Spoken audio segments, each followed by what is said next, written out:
Ce que Christ a accompli sur la croix par l'Esprit éternel, il l'a accompli au nom de la nature humaine, dont lui, la tête, s'était chargée.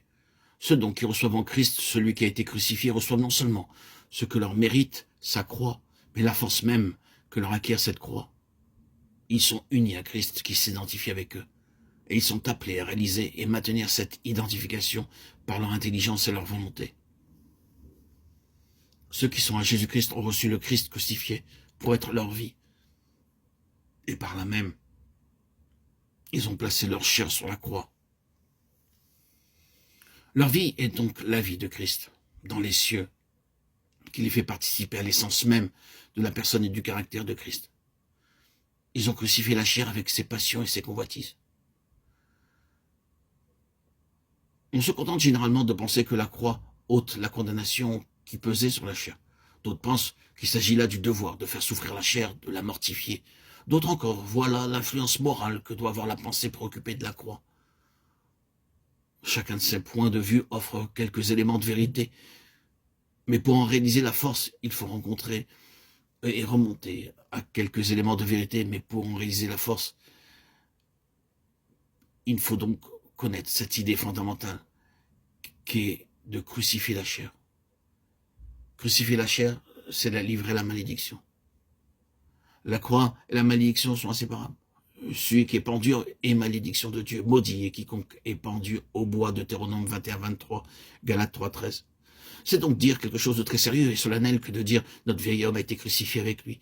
Je suis crucifié avec Christ. C'est dire j'ai reconnu que ma nature déchue, mon moi, mérite la malédiction, qui n'a aucun moyen d'en être affranchi sinon par la mort. Par conséquent, je l'avoue volontairement à la mort.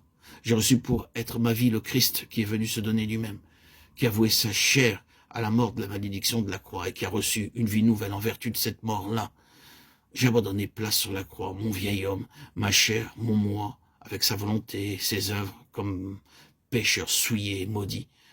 Je le laisse là, cloué à la croix en Christ. Je suis mort à mon vieil homme et délivré de lui.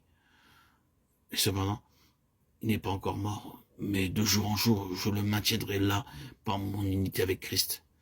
Et je ferai mourir par la vertu du Saint-Esprit chacun de ses membres, de ses actes, aussitôt qu'il chercherait à se relever. Et pour que cette vérité devienne notre force, il faut la connaître, la recevoir et agir en conséquence. Si je ne vois dans la croix qu'un acte de substitution, sans voir là ce dont Paul se glorifiait, une participation à la croix, Galates 6-14, jamais je ne pourrai éprouver son action sanctifiante. C'est à mesure que s'élucide pour moi la certitude que ma nature déchue participe à la croix que je puis vivre par la foi en communion avec Jésus qui est ma tête et qui a éprouvé lui-même que la croix était l'unique moyen de s'élever au trône de Dieu. Cette communion spirituelle se maintient par la foi et me permet de dire je suis d'accord avec ce que pensait Jésus-Christ de la chair. Je la vois tout aussi souillée de péché qu'il la voyait et ne méritant que malédiction. J'accepte donc la croix et sa mort pour tout ce qui est cher, cette croix que Jésus m'offre comme le seul moyen d'être délivré de l'empire du moi et de vivre d'une vie nouvelle par l'Esprit de Christ. Voici comment on peut user de cette foi en la puissance efficace de la croix pour être libéré de la condamnation et de la domination de la chair. Le moyen est aussi simple qu'important à connaître.